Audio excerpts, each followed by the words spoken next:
Hey, how's it going, guys? We're over here on our next episode of NJ Talks. I started this podcast because I feel like there's a lot of cool people, like creatives, professionals, entrepreneurs, like people in professions that went to college and have their own business, like doctors, lawyers. And because we're in the age of social media and just like every day, like advertisement, everything you wear, you walk, everywhere you go to, you're a walking, talking billboard of what you do. So there's a lot of us here in North Jersey that are come from probably other places like New York or different countries, but I have one right here. I basically known him most of my life. He's my cousin, but he's also like a film producer. He's worked with people like Tyga, ASAP Ferg, ASAP Rocky probably. One of my favorite ones when I was like out of high school, he did the song "Devastated." You produced it. That was fire. When I saw that on his social media, I got really like excited. So I'm here with James. Yo, what's up, dude? Thank you for coming. Like I always looked up to you because you are pretty older than me, you know. So I always like we were younger. When I was younger, I used to come over and we used to smoke a joint or whatever, but blunt. But we always had like you would always talk game to me. You feel me? I always like that. I'm glad we can do this right now. So welcome. I appreciate you, man. Thank you, guys. Thank you for having me here. Thank you, man. Like he said, I'm a film producer. My name is James. We cousins, man. He knew me for his whole life, not for most of his life, for his whole life. Basically, I'm a film producer. I put things together. I used to do a lot of different things before film, before producing for film and stuff like that. But it worked for me for film. But before that, I was doing like a lot of different other stuff in the music industry. So.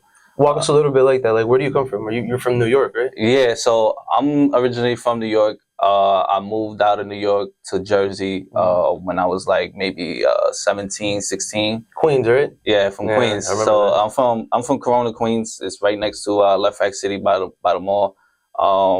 Then I moved actually to Jersey in Fairlawn. I went to school for that 1 year in Fairlawn High School. You were a senior in Fairlawn? Yeah. Cool. So I actually went for 1 year. Then I guess I moved back to New York, and then I came back here. It was a long story, but yeah. So but for those who don't know me, I was doing when I first started my venture as getting into the music industry. I was working with.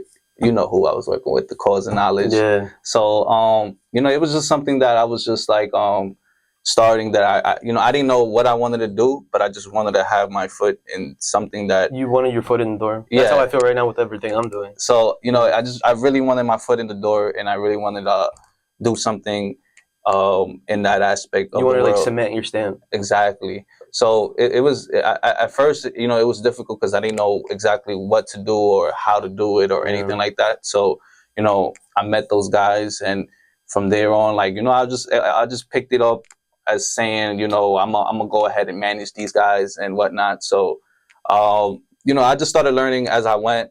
We started doing different things, but as I went, I started growing, met different people. I actually started getting into concerts. We was doing concerts for a minute. We was doing concerts in New York, Pennsylvania, Stroudsburg, to be exact, Rhode Island. I think it was Boston, if I'm not mistaken. And we did one show in Las Vegas. So all those shows you would get it for them? Like you would book them? Yeah. So what we do is we had an investor who had the money to be able to put up everything that we needed that it was to get it done. And me and my friend, we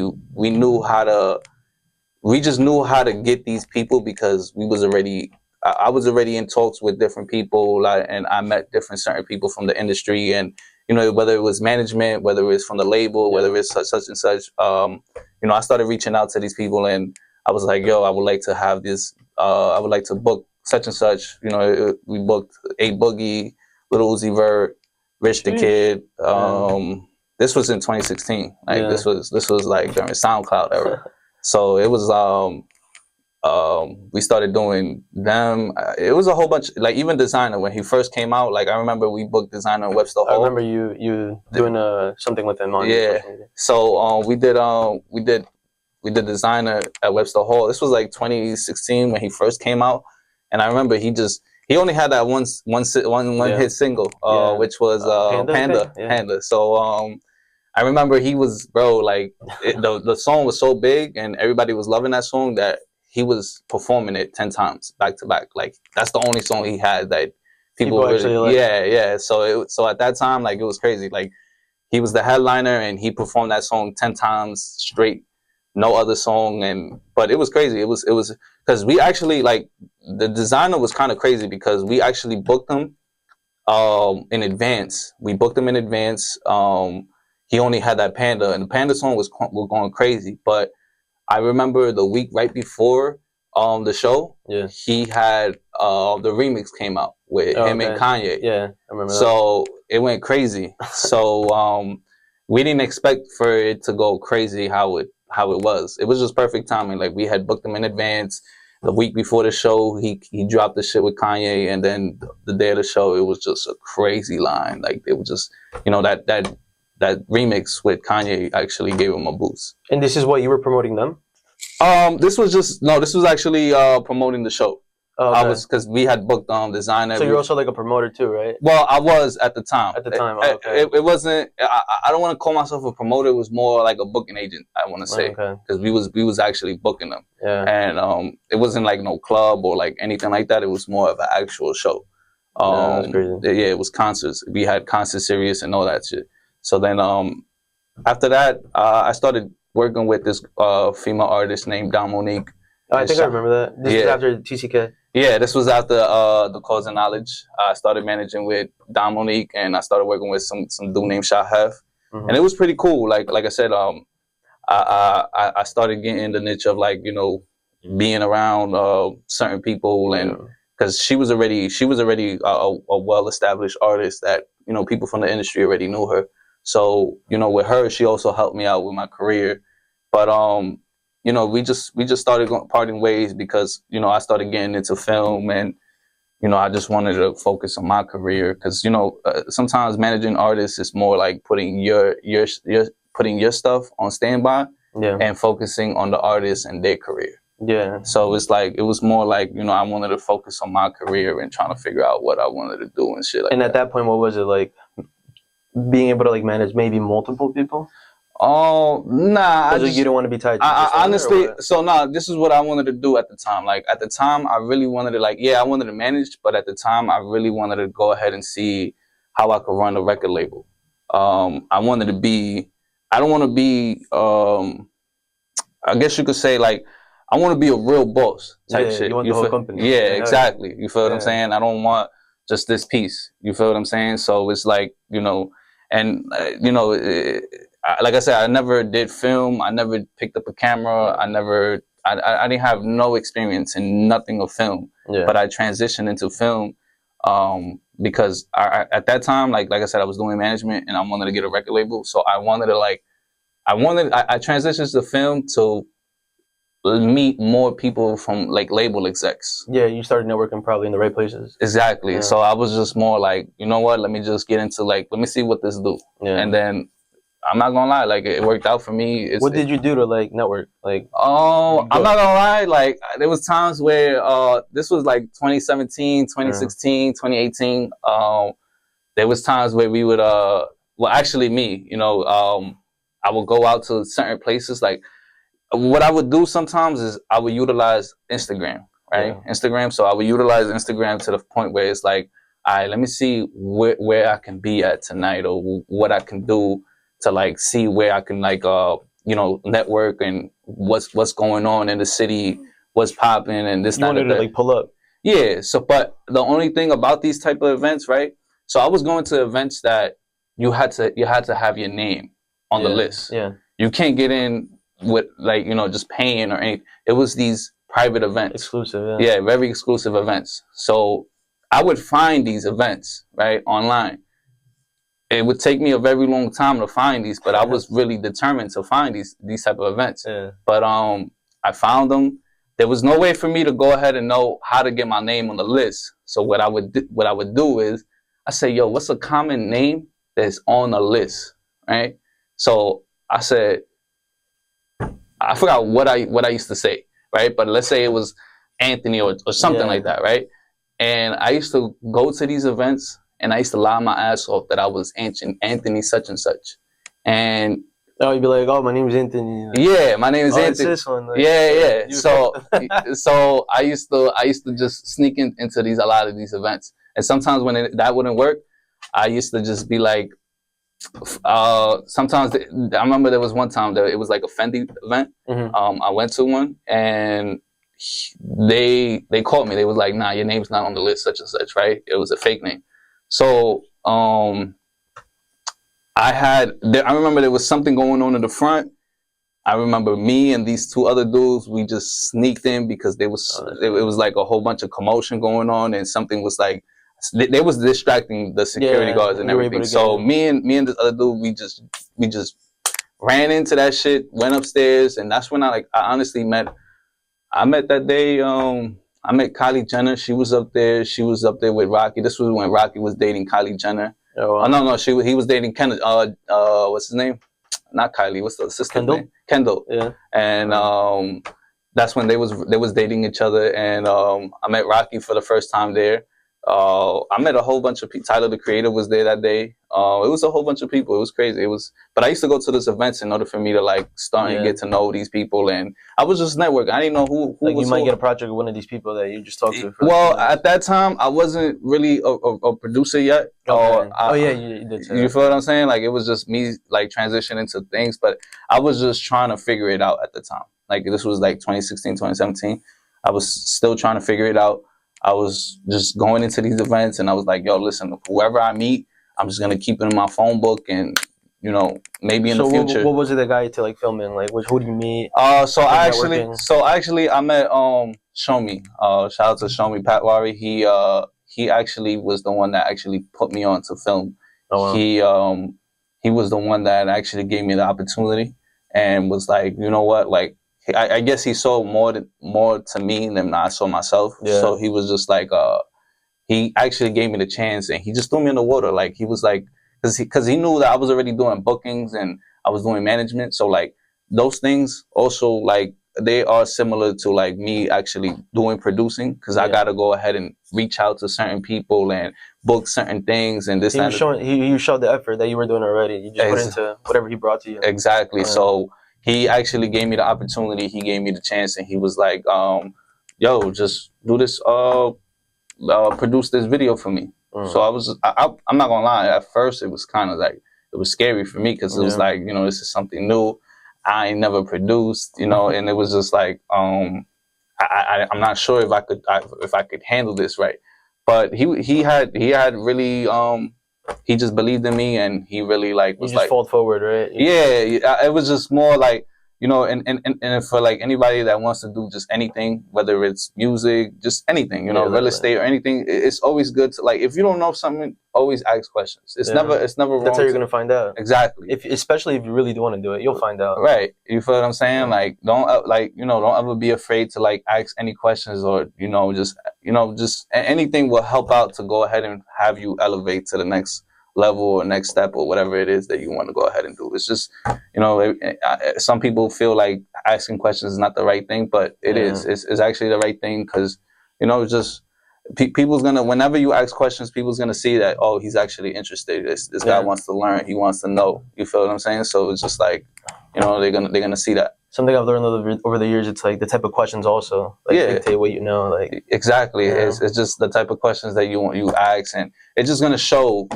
Like, certain people is not gonna ask those questions. It's just, they're gonna be like, oh yeah, this nigga's not really he's not really into what he's doing. He's just bullshitting. Yeah, he's just bullshitting and whatnot. But it's good to like ask questions or whatever it is that you're pursuing. Just, you feel what I'm saying? Like, don't ever feel like, you asking questions may seem like, some people think that asking questions may seem like, oh, this guy probably thinks that I don't know nothing. But it's like, bro, like, you're here to learn. Yeah, you feel what I'm saying? Like, and not everybody knows the answers. You feel what I'm saying? That's cool, man. Well, who was like, since he's the one who like got you into filming?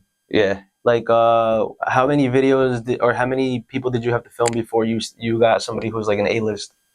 I actually, bro, like, Because I've seen you with so many A-list people. I'm like, goddamn. Actually, bro, I'm not gonna lie. Like, it happened so quick. Like, Yeah, right? it happens. It happened like literally, like, just as soon as he told me. Because honestly, like, when he told me that, that's when I started working on the Joey Badass shit. Oh, really? The Devastated joint. So you think that was probably the first one? That was the first one, actually. Really? Yeah, that was actually the first one. He just threw me in the water. Like I said, it was like I had to swim with the sharks. Like I said, I didn't know nothing about producing. He saw something that you probably couldn't see for yourself, or something like that. Yeah, exactly. I've said that before in my podcast. So like, because like I have that person also. When I was younger, like maybe a mentor or whatever. Like a lot of people that come here, they tell me the same thing. It's so cool that it's been repetitive because like I feel like we all need somebody like that. Oh yeah, for sure, of course, and it also reminds you to like you can go harder. Mm-hmm. You feel what I'm saying? Like accountability. Yeah, a lot of things. Yeah, it just when somebody sees that potential in you, it's just like, you know, obviously everybody has to see that potential in themselves, right? But it's always good to also see other people see that potential in you that you probably didn't think that you had, because it actually pushes you to, like, you know, go harder and, you know, doing what you're doing. So that was actually my first time actually working. Joey Badass, and then from there on it just started picking up, and we started rocking. And honestly, like now, like this year, ever since 2022, I think, I believe it was, like I just been traveling now. Travel, but it's all work too, right? All work. That's fun. Like, you feel what I'm saying? Like, I've been in Dominican Republic, work, Puerto Rico, work, France, work, you know, Miami, LA, obviously those places. You should have somebody following you with the camera. You know what's crazy? Like, a lot of beautiful people YouTube series of you, Life with James. You know what's crazy? I'm not gonna lie. Like, a lot of people told me that. Like, people tell me, like, yo, you should have like a vlog and this, that, and the third, because you be around with all these people and this, that, and the third. But I'm not gonna lie. Like, it is. I like to be behind the camera. You feel what I'm saying? Like, I don't really like to. Yeah, I know what you're saying. I'm kind of like. I'm doing this right now, but I'm really like not really like the camera. You feel what I'm saying? Like, I don't really like to be in front of the camera, but I should try it though. I should definitely try. It'll help me out with, like, you know, if I ever want to get a TikTok. I don't have a TikTok, but either that, or you could be on, like, you could be the one filming everything. That's a fact. That's a fact. You know? No, that's a fact. That could be something real cool, like a little cool TikTok series or something like that. Life with the video producer. That'd be dope though. Like, I'll get like a GoPro type shit, just so really cool. Yeah, people could experience it as like it's my eyes type shit. You feel what I'm saying? Like, I think that would definitely be cool. What happened with your name when you came to Jersey? I remember as a kid you were called Flesh. You still called Flesh or not? Yeah, I'm not gonna lie. Some people still call me Flesh, for sure. Probably like your brothers. Yeah, they all call me. I got other cousins and you know, friends that, you know, are from, like, since my childhood type friends. They still call me Flesh, but I just now, like, you know, because the Flesh is me when I was younger, when I was doing graffiti. You feel what I'm saying? Like, that's not me no more. I'm a different man. I'm more. You're evolved. Yeah, you feel what I'm saying? Would you say you're at 2.0 or 3.0? Like right now, suggesting there's only 5.0s. Right. I don't like giving myself high expectations, so I'm gonna just say 2.0 because like, I'm at the end of the day, I like to be humble, even after all the stuff that I do, and like, listen, whenever I meet new people or even like new girls or anything like that, I don't ever tell them what I do. Like, I just, but that's if they ask. If they ask me and tell me, like, yo, what is it that you do? Or if they follow me on Instagram, they know what I do. Yeah. But I don't really like to, like, and another thing too, like, I really don't like to showcase a lot of things that I do, or like showcase what I have, or showcase, just like stuff that I, be around with. It just, people are jealous. People have so much jealousy. Like, I only showcase my work and this is what it is. But, other stuff, like, you just live your life and flow. Right. Like, just yourself. You feel what I'm saying? Like, it's just so much, people have so much bad automotives and like other different type of shit. Sure. Like, you feel what I'm saying? Like, I don't really like to like showcase those type of stuff. I like to keep my personal life private. And we come from a culture that's very like that. They talk about a lot of like jealousy and stuff. Do you believe in like voodoo and stuff? Yeah, I actually do, bro. Yeah, I really do. Have you had experiences with it? Yeah, I'm not gonna lie, like not voodoo, but I did have it was a crazy experience where it was like I really don't want to get too personal, but I'm gonna just say it was somebody in my family that it was just like I was confused. I didn't know whether it was an exorcism or something. You feel what I'm saying? Dang, yeah. So it was just that, yeah. So I really don't know what it was, but to this day, right? yeah, I've had stuff like that happen to me at my house. Yeah, growing up with my parents. Yeah, it's crazy. That's why I believe in a lot of different shit like that. So it's just like I don't fuck with it. Like don't get me wrong. Like if I was to like there was times where I would be tripping and I would see some certain things, but I ignore it. You feel what I'm saying? I ignore it. When you're tripping, like what do you mean? When you're like smoking? Not when I'm smoking. Like there was a time like not to get very super paranormal, but there was a time. It's raining outside. It's crazy. I know. No, you good. Nah, but there was a time where I thought I saw something and it was like it was very like creepy type shit. It was maybe I thought I was tripping. It was late night. I was sleeping. Yeah. I thought I was sleeping, having like what's that shit's called? Sleep paralysis. Yeah. Yes, I thought I was having that. Yeah. But my eyes was wide awake. You feel what I'm saying? I was wide awake. I was moving. Really? That's the thing. I was moving. Okay, so so it wasn't sleep paralysis. Yeah. So I was moving. So I remember like I saw it. This happened like 4 years ago, bro. 5 years ago. So I remember it was moving, and it was like when I saw it move, I was right there and there. I was scared as shit. Don't get me wrong. I was scared, but I ignored it to the point where it's like, I don't know what that is. That's got to be something. I don't know. Really? Until this day, you just don't? Nah, I don't pay attention to it. Whether I hear noises, if anything, I ignore it completely. I don't give it that power. So yeah, like, exactly. Because that's what they say. It's like you give something power, it's going to be true. Yeah, exactly. Whatever you believe in is actually true. So I really don't give it that power. I ignore it. I know what you're saying, yeah. I ignore it completely. Like, I don't fuck with none of that shit. I had a studio. You know the Art Factory in Patterson? Yeah. I had a little studio there for maybe a year, and there's like a big barn in the back. Yeah, like, I know what you're talking about. There's a big, huge barn, and it was like 10 p.m. My boy comes through, and we go to the back. We just have like, let's just see what's around. Because before we like when I was there, I was able to just take shit, the furniture, all of it, and just bring it into my studio. So we're just walking around looking for stuff, and we go into the barn. It's like 10 p.m., 10:30, and we see this like the face of like Jesus boy. I think it's like Jesus Christ, but as a kid, onto like a voodoo thing, and there was like needles, bro. I got so shook. No way. Yeah, I'm telling you, I swear. I just look at Anthony and I'm like, let's go.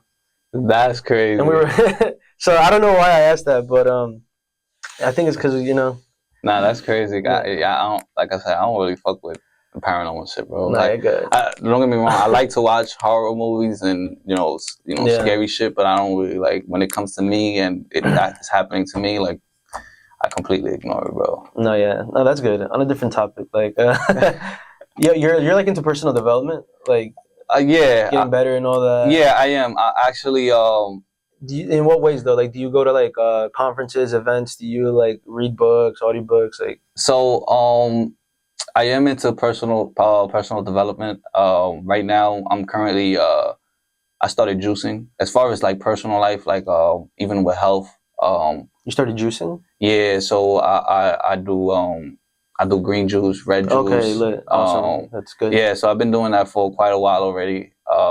I'm not gonna lie, like it does help you with your routines and like throughout your days. Like it helps you. Yeah. You feel a lot better. And it takes time also. It's like people think it's like a miracle cure. It takes time. I'm not gonna lie. Like it also helped me. I had a stomach, like a crazy stomach that it was popping out. But like I said, that's what really made me juice, and I started juicing that. And it made me feel a lot better. It flattened my stomach out a little bit more. I'm still working on it now. But besides that, like, I go to the gym. I do take these conference calls, and I do Zoom meetings as well. But we do Zoom meetings. I do Zoom meetings with like labels and stuff like that. We try to touch base when it comes to like editing and stuff like that. But like as far as development for me myself, I try to like what I try to do is I try to read more. I read and I utilize YouTube a lot too. Yeah, me too. Yeah. You feel what I'm saying? Like YouTube That's is my main tool. Yeah, me too. YouTube is really my social media for me is my main tool. Like Instagram, social, YouTube, everything. That's where I get all my knowledge and everything like that. And I like to also follow pages that when it comes to like mansions and like inspirational quotes and stuff like that. Like I like to just so I could go ahead. And also another thing that I like to do is I like to like challenge myself a little bit more. Take on trying to take bigger projects and like do more and more. Different things. And then right now I do have my own production company, which is produced by James. So what is that like? Basically, do people hire you or do you sell stuff? Like, how does that producing work? So for I feel like people are just used to 9-to-5 type stuff. Yeah. So let me tell y'all what entails and what I do for a living. So, like I said, I'm a film producer. It mostly depends on who's actually bringing the client in. If it's the executive producer or the director. So this is how it works, right? It's like a hierarchy, right? It's either the executive producer or the director, because the director could play both. Producer or director. Yeah, both roles. They could. So executive producer is the one that actually foresees the money, brings in the client, and locks that client in. And then the executive producer hires the actual producer, which is me, right? But I play executive producer and producer role. So at different times, right? Different times. So whenever I bring in the client under my production company, I'm the executive producer. Produced by James. Yeah, produced by James, and I'm the executive producer. So whenever a director comes and tells me, "Yo, I want you to produce this video that I already locked in, such and such," I'm just the producer there. Yeah. So he's the top boss. Oh, I see. Yeah. You feel what I'm saying? And then I'm the second in command. So what I do is, like, for example, let's say the director and the artist, right? They come to an agreement with the creative. Yeah. They want to shoot a video on this day, such and such, and this is the creative, and this is what entails of all the details of how they want to shoot the video, what kind of, if we need, models, props, lowriders, anything, cars. Yeah, you feel what I'm saying? So, it's my job to bring the director and artist vision together to life. So what I do is I have to hire the whole crew to make this happen. You hire all the props, the crew. I hire all the props. I hire all the art props. I hire the crew. I hire the locations. I hire. I get lighting equipment, camera equipment. You have to put the scene together, basically. Everything. So, cool. So I'm like responsible. You make the director, and who else is dream come true? Vision come true? The director and the artist visions come true. Director, the artist performing. Yeah, the music.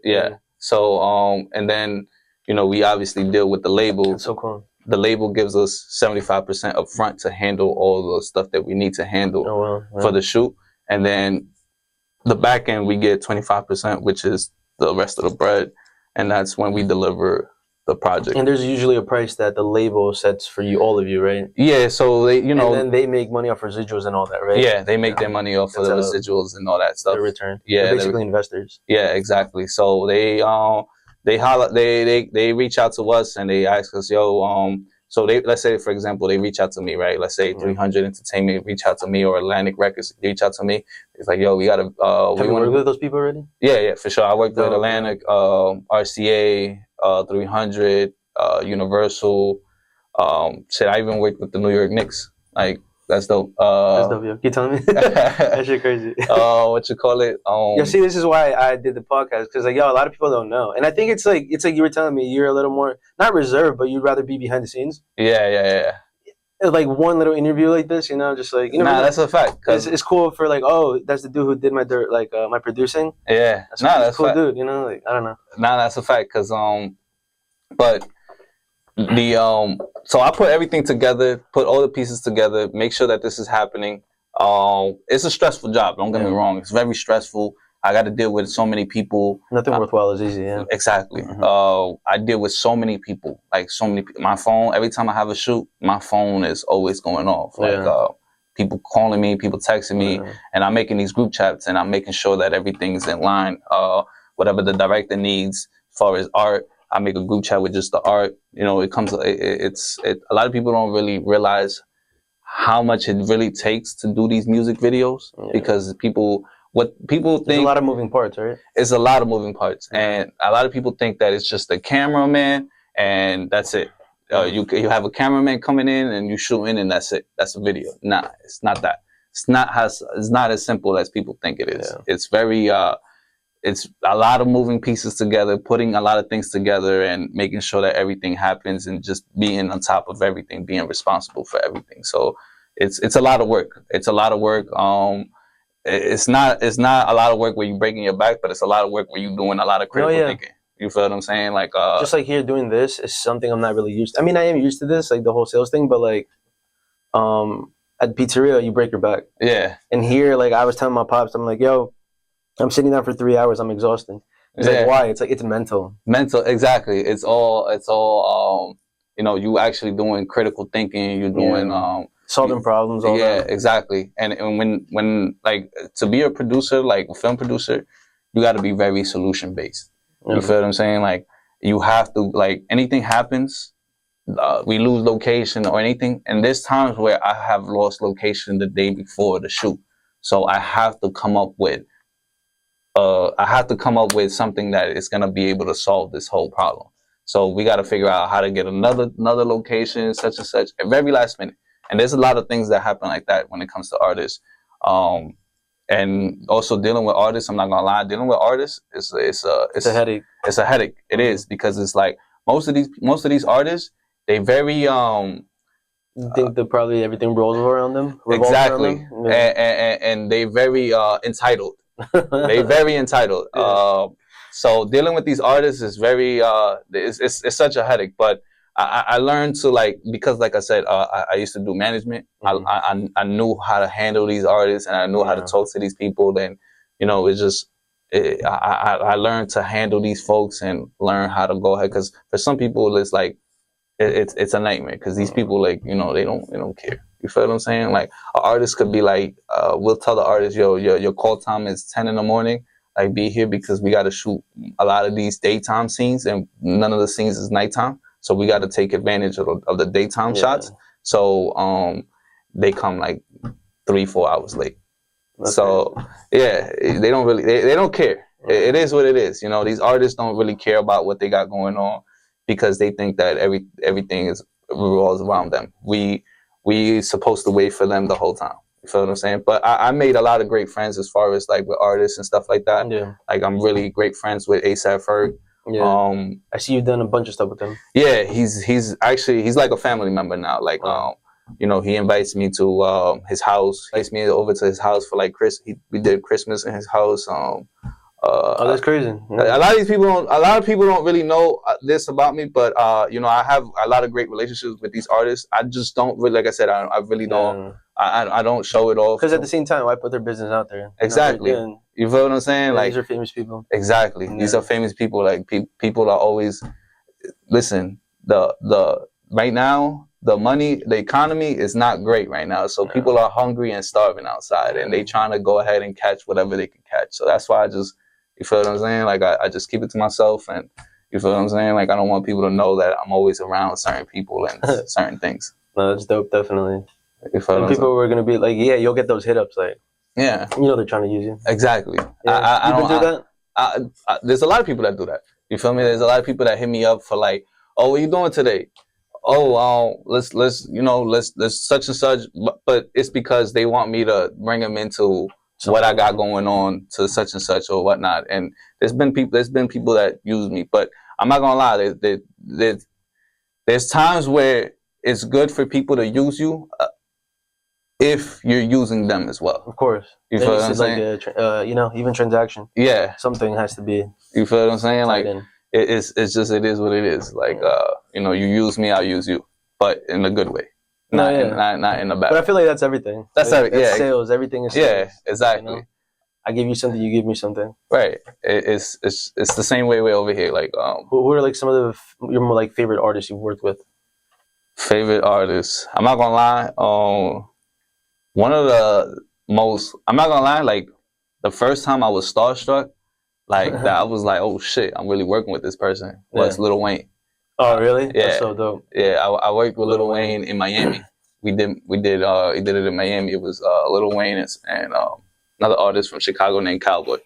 And I remember we was in Miami. We was at the studio.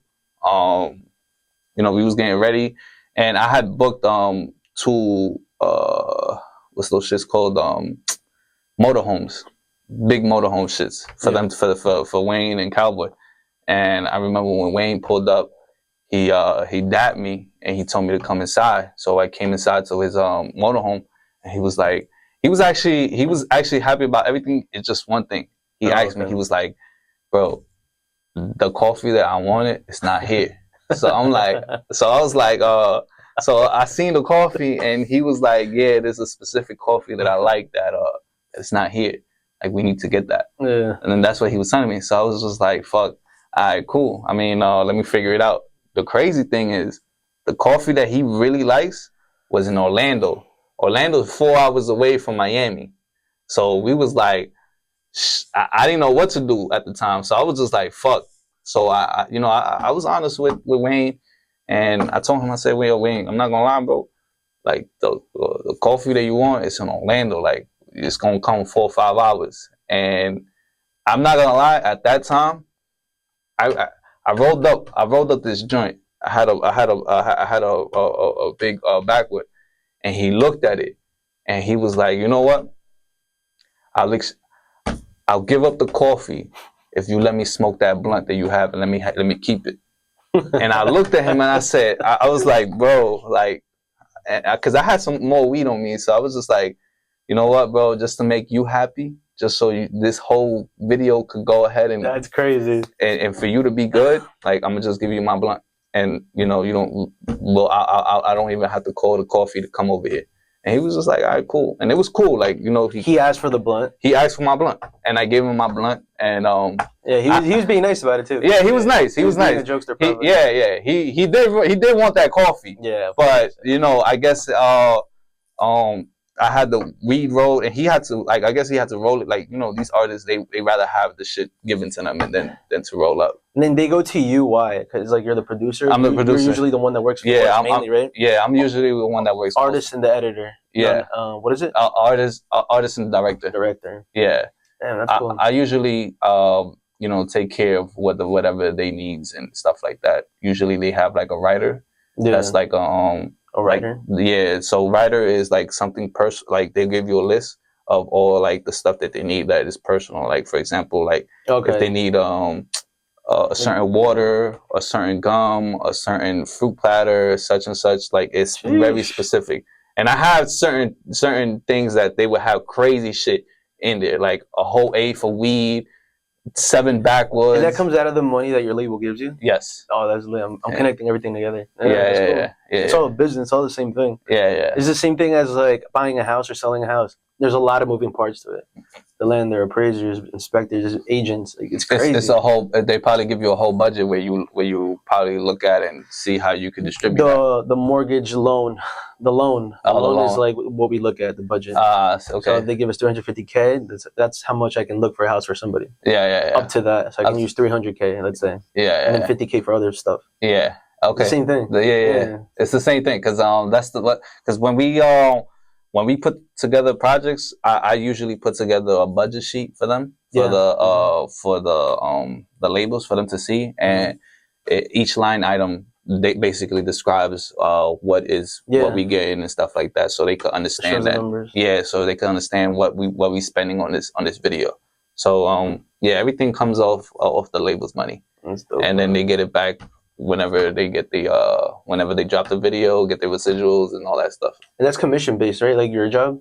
Yeah. So it's basically it's by jobs. By job, Yeah. It's like a construction person. They finish a house. Yeah, like contractor. Or a roof, a contractor. Yeah, like a contractor. Oh, It's It's basically whenever I'm working and stuff like that. But I'm not gonna lie, like ever since like I said 3-4 years ago, I've been getting like 4 years ago is when I fully like put my foot down to be like, yo, this is like I know like what you're cemented in the industry, basically. Yeah, but I was more like I'm gonna put my foot down to tell niggas that this is what I'm gonna get paid for.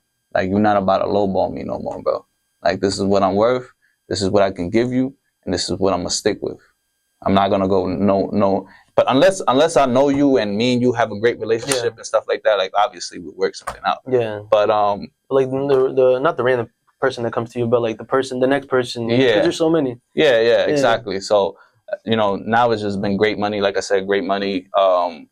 Traveling a lot. That was really like, honestly, that was amazing when I first started traveling. Like it was a goal of mine that I really wanted to do. And that it was for jobs too. That's for jobs. Crazy. You're going out and you're getting paid. Exactly. To be here. What? Exactly. But it's fun, man. I really love doing all this shit that I do. It don't feel like a work. How old are you now? I'm 32. 32. Oh, you're young. I thought damn. I'm 32. I'm gonna say this one thing. It's never too late for anybody. Yeah. You could be in your 30s, late 20s.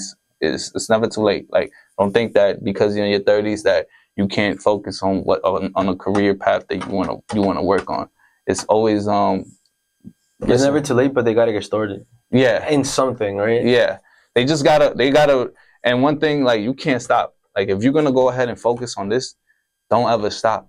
Because once you stop, that's when it's happened to me a bunch of times. Yeah, you can't stop. I have to be smart. Yeah, I've learned a lot from a lot of stuff. Like you have to keep going. Yeah. Like it's this or nothing. And that's why like a big part of like I have a list of people I wanted to bring here. You were like number 2 or 3 or 4 or 5, and I was like consistency. And every industry I've been in, they all talk about the same stuff. And it's like, and like most like YouTube people that I listen to, like super like millionaire, whatever billionaires, they all say the average lifespan for you to get to $1 million is like 10 years. Or like to cement yourself in an industry is 10 years. I was 18 and you were already doing it, you know? So, and I'm 28 now.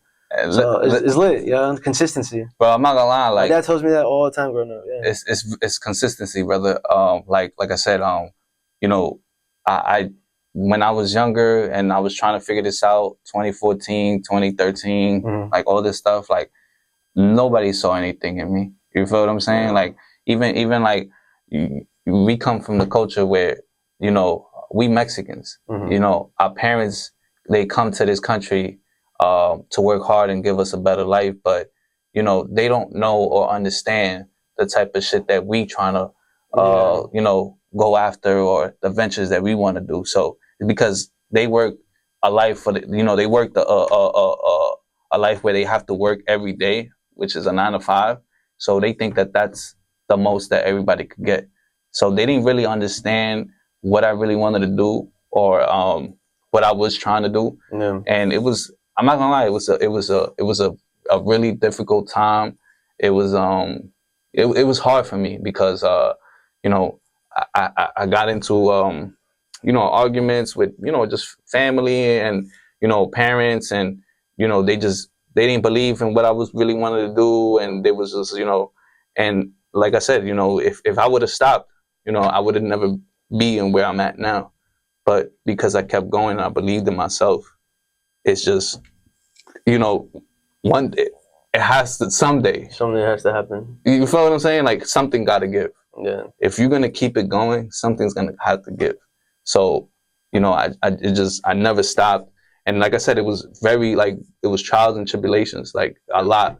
You know, I didn't have the support that I have now, because now like my family, they believe me crazy. You know, they actually like my little sister, she looks up to me because you know, the stuff that I just do and stuff like that. Like, you know, I travel a lot, so she wants to like, you know, she wants to like get started in something with her career and stuff like that. So she really like, you know, my dad the other day, it was his birthday. He was like, he had a talk with me. He was like, yo, I'm very proud of what you're doing. Like, you know, and it was something special to me because I ain't never heard that from him. You feel what I'm saying? Because I was always doing stuff that he didn't never agree to, or he never agreed. You feel what I'm saying? Like he didn't like what I was doing during those times, and you know, now for me to hear exactly what, you know, how he feels about me, it's it's dope. You feel what I'm saying? Because I actually like you know, I'm doing something with my life.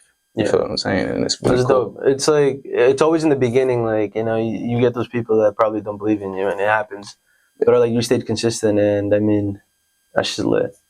That's all you gotta really do. Like, just stay consistent, and you just gotta really believe in yourself more than anybody else. You feel what I'm saying? Like, it's about you. It's not about anybody else. You know, it's mostly like you know, it's power of mind and spirit. I guess you could say that. Like, you know, literally. Once your mind is into it, your spirit is in it. So there's no coming back. What's the next step for you right now? Next step for me, I want to keep doing more executive producing, but like I said, now that I've gotten to certain places, like you know, I feel more established as far as financially and everything else. I wanna get back to what I wanted to start, which was a record label. And that's not the same as productions. No, it's very different. There's similarities in certain ways, but it's very different. I definitely want to start a record label, and I want to be able to go ahead and you know, have partnerships with these big companies, and you know, I don't want to be signed under them as a sub label. I want to have these partnerships where we're equal. You know, I don't want you to like lowball me type shit. You know, because I understand this business a lot more than what I used to. So, you know, I want to come in with partnerships with people and build these relationships. And like now, I'm building so much relationships with the labels. So, you know, when I do decide to go ahead and transition back to that, I want to be able to go ahead and get into these meetings and, you know, talk to these people and see which one will fit and be beneficial for me. Yeah, literally. You feel what I'm saying? It's like, you know, you're gonna be a big dude. Like a label, basically. That's what you're trying to be, a label, right? Yeah. Atlantic. Universal. All these people. Exactly. Like for example, I want to give you a good example. Like Jay-Z. Like Jay-Z with Rockefeller.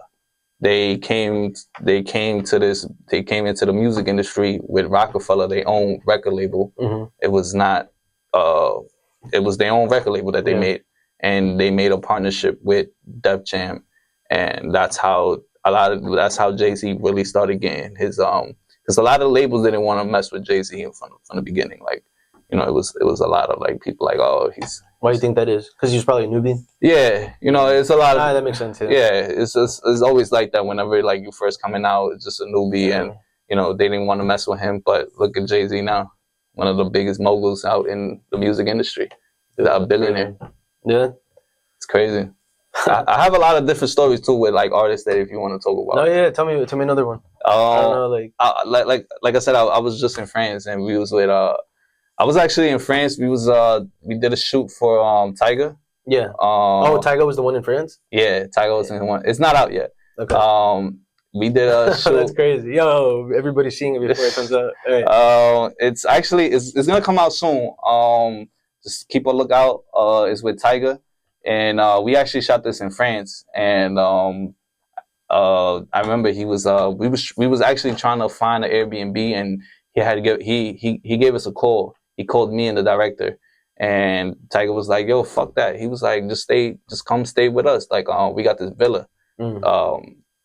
Fucking 10 rooms type shit. Big shit. I saw some of the pictures, Pool, everything. So it was cool. So and we had a driver, everything. So we went. Bro, I'm not gonna lie. Like, Tyga, if you see this, bro, don't come at me for this. But bro, I swear to God, it was wild. It was wild nights being with Tyga. Because I remember we got there. He got there before us. We got there, and bro, as soon as we get there, I already knew it was daytime. I already knew he was already on his shenanigans type shit. They had like naked women in the pool. It was a lot of girls there. We come, And we tell Tiger, was like, yo, Tiger, tomorrow, like, we got to get up early. Like, we just got to go ahead and just go scout real quick and, for you to come with us. It's like, yeah, for sure. What time was it when that happened? That was like 7, 8, right? PM. So... Oh, yeah, his night's getting started, yeah. Exactly. That it's not even getting started. It's like, bro, like... It's pre-game. Yeah, exactly. Pre-game. So, bro, throughout that whole night, man, I'm not gonna lie, like, shit, I wanted to get in the mix because it was a lot of shit going on. So they was drinking. There was a couple dudes there. I had my weed there because I like to smoke anywhere that I go. So what you call it? We was there. We was chilling. It was already 10, 11, and I told Tiger, I said, yo, Tiger, bro, we gotta get up early, bro. Like, you feel what I'm saying? Like, please don't stay up too late, bro. I swear to God, bro. It was like 2 a.m. I was in my room, but I came out, bro. And bro, these girls out there, they don't give a fuck. Listen, if you dealing with like famous people or any of these stuff, they are gonna throw yourself at yourself. Like, they're gonna just throw them. And like, I'm not gonna lie, like, it's like, you gotta be careful. Like, you gotta be careful with doing this type of shit because some girls is gonna go ahead and like accuse you of doing things that you ain't really doing. I think about that a lot. I'm like, imagine, like, in my head, I'm like, I'd be a rapper. I'll write stuff, and I'm like, wait, it'll come with like a lot of pussy, but it also is gonna come with like a lot of bad, and that's why that type, that's why I don't really like I always try to be careful because that's why I don't really like to tell these girls what I do. Mm-hmm. You feel what I'm saying? Because, I get you. They'll attach themselves. Exactly. For the wrong reasons. Exactly, for the wrong reasons. So that's why I don't really like tell a lot of people or girls or anything like that what I really do unless you follow me or unless we work or you know me. Yeah. But yeah, I don't really like to do all that shit. I like to be careful. Like, yeah, don't get me wrong. Like, having pussy all the time is cool, but at the same time, it comes with like shit that you don't even want to have or anything like that. Because these girls, like, they're not here for you, bro. Yeah, they're here for the money, and they're here to see if they could go ahead and figure out how they can get you. Yeah, it's just like that. These girls, bro, like in these scenes, like it's just it's really all like that. Tell me another story. That was Tiger. That's some crazy stuff. There was another time where actually this was cool.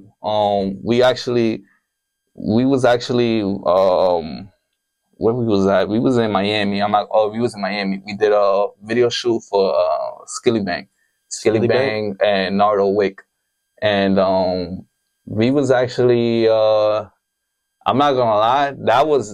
It was me and I had the art director, the DP. DP is director of photography. He's the guy that that holds the camera. Okay.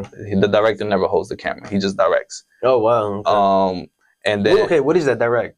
So you go here, you do this. Yeah. So okay. So I'm gonna break down everything. Okay. Right. So it's director, right? Yeah. The director, he's the one that puts together the creative for the artist, and he's the one that comes up with these ideas and how we're gonna go ahead and shoot it, and et cetera, right? So then my job, I already explained what my job is. Yeah.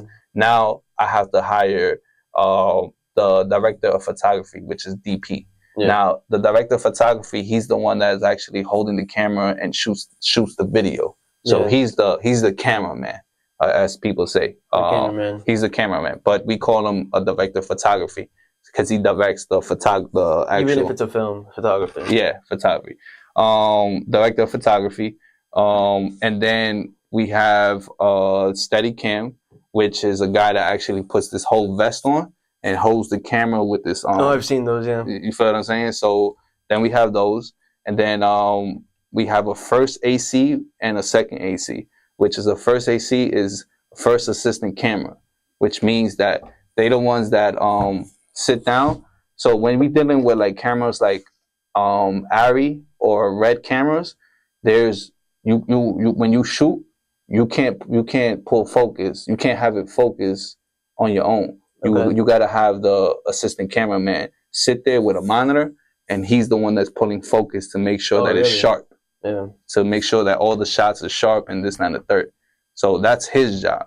And then a second assistant cameraman, he's the one that's actually bringing in the lenses, changing the lenses, changing whatever the first assistant needs. He's basically the first AC's assistant. Yeah. So then we have Gaffer. Gaffer is the dude that actually handles the lighting.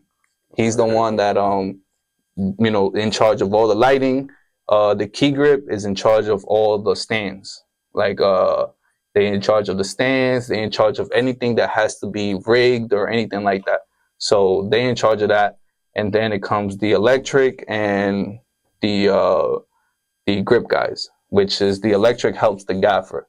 Yeah. So the gaffer is in charge of the lighting, and the electrics do the job for the lighting. You feel what I'm saying? So they bring it in. A lot of moving parts. Exactly. And then we have art director, production designer. Production designer is the one that is on top.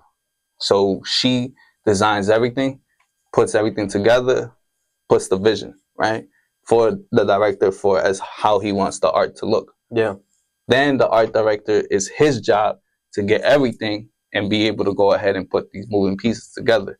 Then we have a prop master that actually puts the shit in front of the camera. You feel Everybody has like a different title. Exactly. It's funny. So it's just like I said, there's a lot of. And these are all independent people. Yeah. Like I could call myself Schaffer. What was it? Gaffer. I could call myself a gaffer. Probably like put myself online in my profile. Yeah. Somebody's gonna hire me. Yeah. And gaffer is the people, like I said, that handle the lighting, that understand lighting, understand how lighting works in front of the camera. Do you ever get a bunch of dudes or girls that you guys all just work together usually? Yeah, for sure. There's a lot of people that I usually work with a lot. Like I said, my man Mikey D'Amico, he's a cinematographer. Mm-hmm. I work with Davey Robinson as well. I work with a lot of people that we try to like keep working together, but I'm also trying to go ahead and work with more other people that I haven't worked with so far. Right. So, but yeah, it's right now I'm trying to work with this kid named Pietro. He from I think Portugal, if I'm not mistaken. So he's actually getting recognition in New York. Yeah. But he's really good. Like he's a good director. So I remember you put me onto J. Cole before he was like popping. Yeah. You were like, yo, listen to this dude. This is lit. This is the new shit. And I'm like, nah. Because I was into Motor Technique still. Yeah, I know. You put me onto Motor Technique too. A lot of things too. Like I have a good ear. I like to think that I have a good ear. Listening, because I remember I put my mans on when Rocky wasn't even popular, and Rocky? A$AP Rocky. Oh yeah. And this was like 2011. He dropped his first album in 2012, I believe it was, and he was I like to like I'm not gonna lie, I like to think that sometimes I could be an A&R type shit. An A&R is like when they I've heard it, but I don't know what it is. They find talent. They discover talent, and they get them signed. Okay, yeah, I've seen them in movies. Yeah, they bring you like, hey, this is the. Yeah, they discover talent. They bring them to the label, get them signed, and now you're working with the A&R, and they the ones that making sure you as an artist is on top of your shit, getting your music out. If you have any features, getting you producers and stuff like that. So. Yeah, you're helping them out. Yeah, establish themselves in their career. Yeah, exactly. That's dope. But yeah, I like to like think that I like to like find new artists that are coming up and putting people on, and a year later they're somebody. I definitely feel like you're in the right industry for yourself. Yeah. Like you put me there, like I don't think so. But like there's different things about me. No, for sure. Yeah. I mean, everybody has their own things. You feel? Yeah, exactly. That's what I'm saying. Everybody. I feel like you found your like. Yeah. And you're very comfortable in it. I just always liked music since I was a kid. I was always into music. I was always I always wanted it. Like I'm not gonna lie. Like when I remember my dad when I was like 10 or 11, my dad used to ask me what I wanted to be. I used to bullshit him and be like, yo, I wanted to be a rapper. and what you call it? But that's funny. Yeah, and he always knew that I always had a passion for music. It's just he didn't know how it was gonna like manifest. Yeah, dude, I remember I was a kid when you used to think I was annoying. I remember that, and you used to tell Jackie. But what's it called? There was one time because you put me onto like Big L, all these people, right? Yeah. And I was like, and when you got here, I was listening to Eminem, and I remember I would be at Jackie's house, and I'd be listening to it, and you're like, oh, you like Eminem? Eminem's gay, and I'd be like, no, he's not. Eminem's gay. You're like, and I'd be like, but you would fuck with me. You'd fuck with me so much. And it was hilarious. I would never forget that. I'm like, I stopped listening to Eminem so much because of that. Nah, I actually like Eminem. I'm not gonna lie. Like, I actually but that's all I knew from Fairlawn. Nah, for sure. From living in Fairlawn. So. No, of course. Yeah, I feel you. I really like Eminem. I listen to. I haven't listened to his new album yet. I'm not gonna lie. I don't really like his new music. Nah. I'm not gonna lie. I'll find 1 or 3 songs every now and then. I'm not gonna lie. Like, I haven't really like nowadays it's just certain artists that I don't really look for no more. Yeah. No, of course. There's so many now. Yeah, it's a lot of good ones. It's a lot of artists. I listen to a lot of California rap right now. Nice. Who you listen to? From California? Yeah. From the newest, I guess Lefty Gunplay. He's the newest one. Yeah. Him. I like Peso. I like Bravo the Back Chaser. His music. I like his music. Fire. I like what's his name? There's a lot of them. I like AFM Peso. You know who that is? Mm-hmm. I really like his music. I got into his music like 2 years ago. A lot of them dudes. Like I don't really like Blueface. His first music when he came out, it was popping. I think I was still in high school. I don't really like Blueface like that. I listen to yeah, I was definitely in high school still. That was a while ago then. I like Shoreline Mafia. I love Shoreline Mafia. Yeah, I love Shoreline Mafia. Yeah. I love LA Baby King. I like Greedo. You like Greedo? Yeah, like Greedo. Greedo. I like who else I'm trying to think of? I can't really think. There's just so many artists right now that is coming out. AZ Shike. I like him.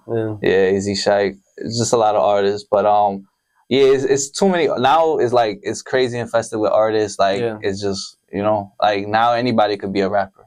You feel what I'm saying? Yeah. You just gotta find your target audience. Yeah, you don't even. I feel like you think that's a good thing. Yes or no? Yeah, it's a yes or no thing. Why? It's just like I was just talking to somebody about this. It's not anybody could become a rapper, and it's not exclusive no more. Mm-hmm. It's not. It's easier because of the internet. Yeah, exactly. It's easy. It's easier, but it's easy to do, but it's also easy not to do. You know. It is.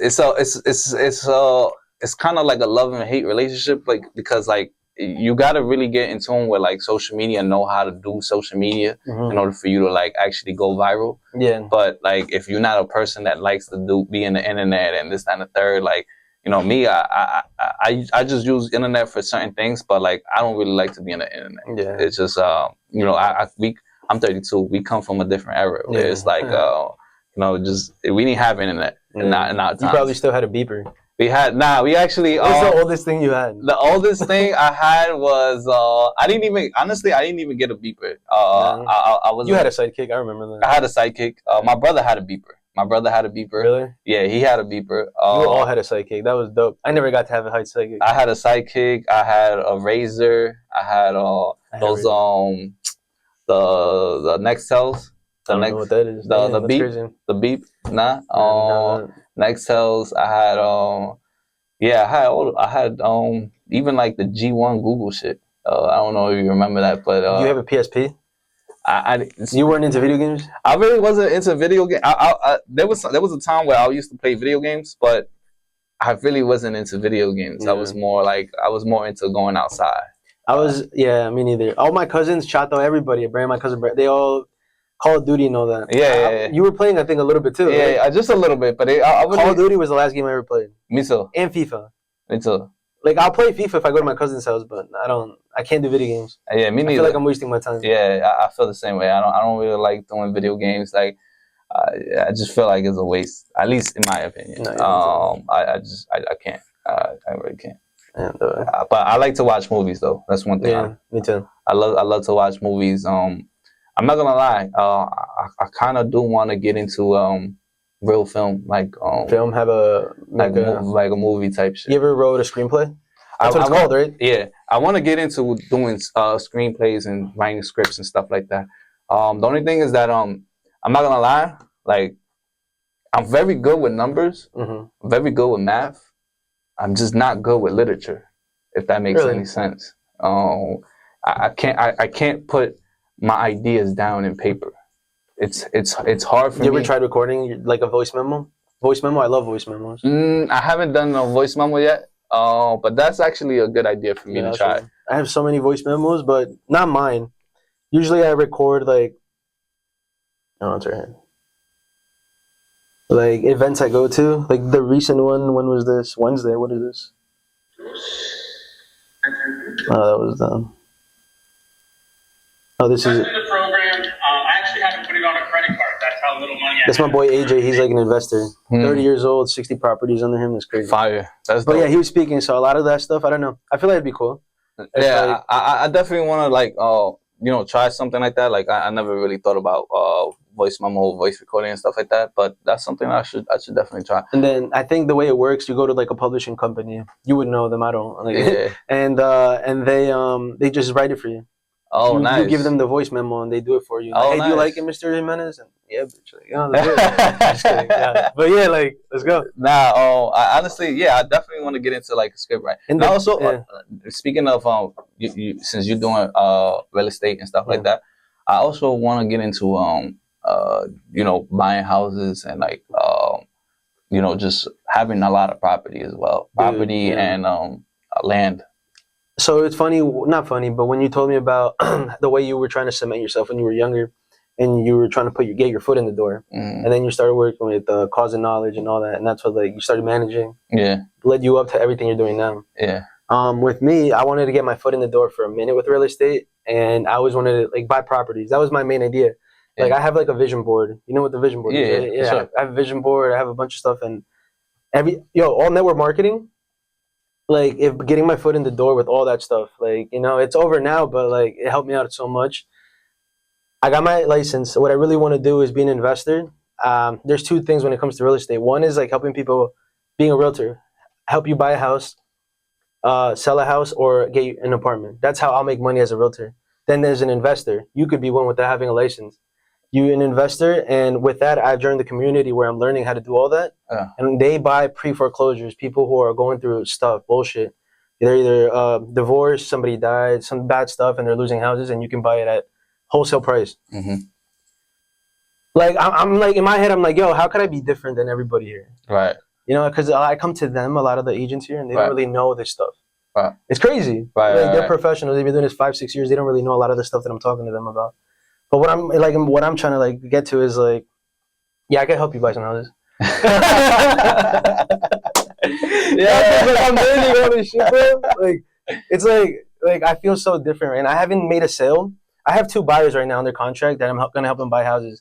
I'll get like 2 commissions, but like with the stuff that the investor group teaches me, you don't really have to put money down in houses. Mm. But there's certain ways to do it. The best way, if like you want to do it traditionally.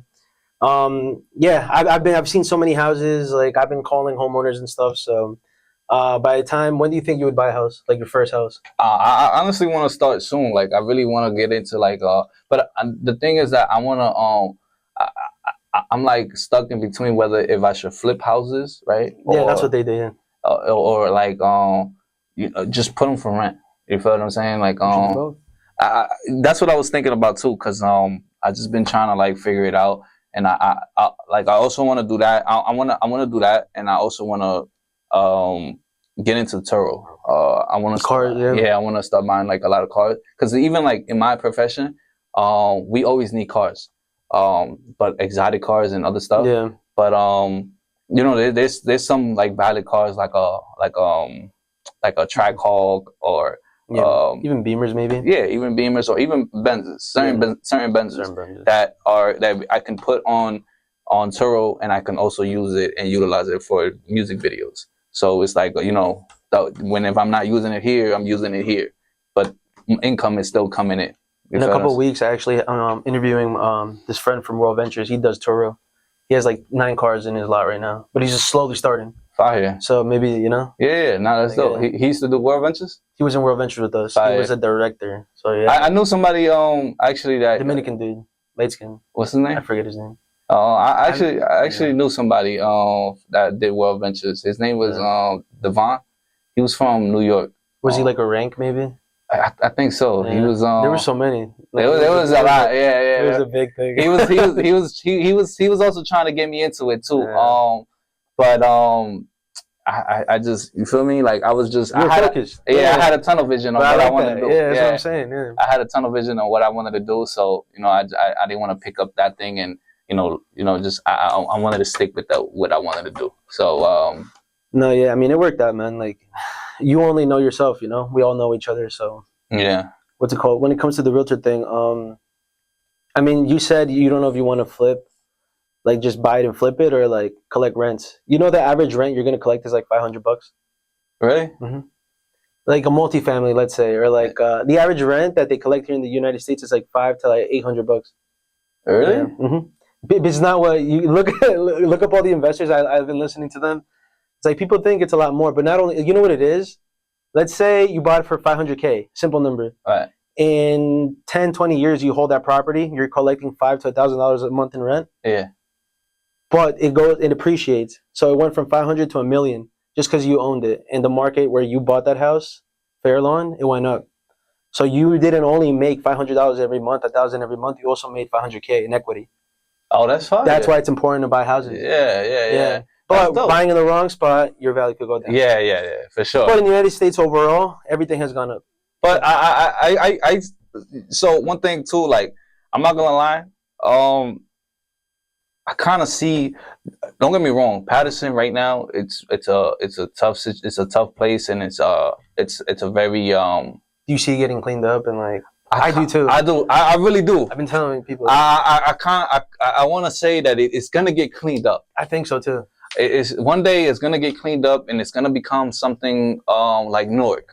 You feel what I'm saying? Like right now, Newark is getting cleaned up and all that, but they have nice things out there in Newark. A lot of the investor people I talk to, they tell me one day Newark is gonna be like a privileged place to be at. It is. I'm telling you right now, like it is. Newark right now, they working their way up to that. You know, they building these nice places. They have things that is like, you know, like for example, Prudential Center, the train, the you know, just a lot of stuff, and all they the also, concerts are in Newark. All the concerts in Newark, and they also bringing in Paramount. I don't know if you've seen. They're doing Paramount Studios. Where did I see that? Yeah. They're doing I think Paramount or it's one of those film studios, right? But wasn't it Netflix? I think it's Netflix, if I'm not mistaken. American Dream, somewhere, I don't know. But I know they bringing it in Newark though, definitely in Newark. So that's gonna bring a lot of value to the city, like to Newark as well. Yeah. But I can also see, like even with Patterson, right? I heard that they're gonna fix the what's that that stadium that the Hinchcliffe Stadium. They already did. They opened it up. Oh, they opened it up. Winter, yeah. Oh, nice. Yeah. So I heard that they were gonna open it up and fix it, but you know that, and you know if they keep doing more stuff, and like even like the Great Falls, like that's an attraction. You feel what I'm saying? Like. We've been getting. If you go, like you'll get throughout the weekday, a lot more people are there. Like from you can tell they're not from exactly, and that's a good thing. It is a good thing, and but they just gotta like even with like those buildings that they building in the middle of the hoods in Patterson and stuff like that. And you know they really just trying to clean it up. Hopefully in the next it'll probably take maybe 10 to 15 years. So if rents go up in that part of where you saw those developments, isn't that a good thing or is that a bad thing? You think? Say that one more time. Rents going up. Gentrification. In those places. I would say. You think it's good because it'll bring like more maybe quality people, I guess, in like people that'll probably take care more. No, or do you think that's bad? It can go either or, right? It can go either or, but I would definitely start telling. You know, people like us, you know, as of, you know, whether you're Spanish or Black or whatever, to start looking into these type of things so we can start owning these type of things and not have, you know, I'm never against anything or like by color, but it's always been gentrification and having white people come into these places and owning the spots, and we go back to another place where we make that the hood. Like it's time for us to like really like educate ourselves more. Yeah, investment, business. Yeah, business. Like we all got to start like really like take action and really like fucking own these type of shits. You feel what I'm saying? Like if we're gonna stick in Patterson and you don't want these white folks to move in, we might as well just go ahead and start bringing these type of things in and because bring value. Exactly, bring value to yeah, exactly. Bring value. Just we just got to go ahead and start moving a little smarter. You got to think about it. Like these Jewish people, like in like anywhere, they move to a area, they bring in their whole Jewish family in. You feel what I'm saying? Yeah.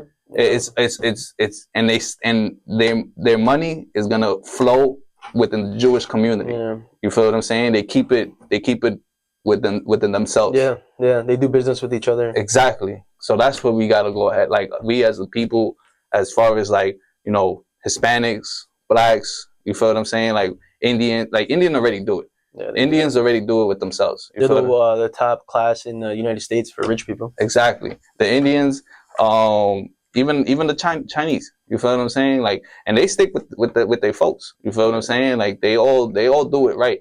We gotta go ahead and start doing that. We can't be just the minorities forever. You feel what I'm saying? Exactly. Like we gotta go ahead and make sure that we also high class people and being able to like look at us as you will look at a Jewish or you will look at just a white man. Yeah. You feel what I'm saying? Like we definitely got to bring it to the table though. For sure. That's what you're saying. Yeah. Yeah. It's just we just got to go ahead and start with us and being able to tell people this, that, and the third, and and not scam our people because that's what we do a lot. We scam our people a lot. You feel what I'm saying? It's just we just got to go ahead and like make sure that we all grow and make sure that we keep it within the community.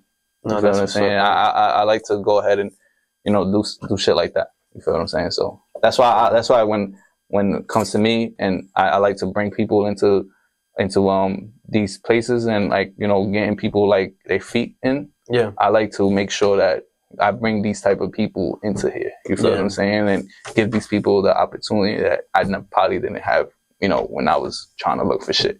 You feel what I'm saying? So I try to bring as many people as with you as you can. You feel me? But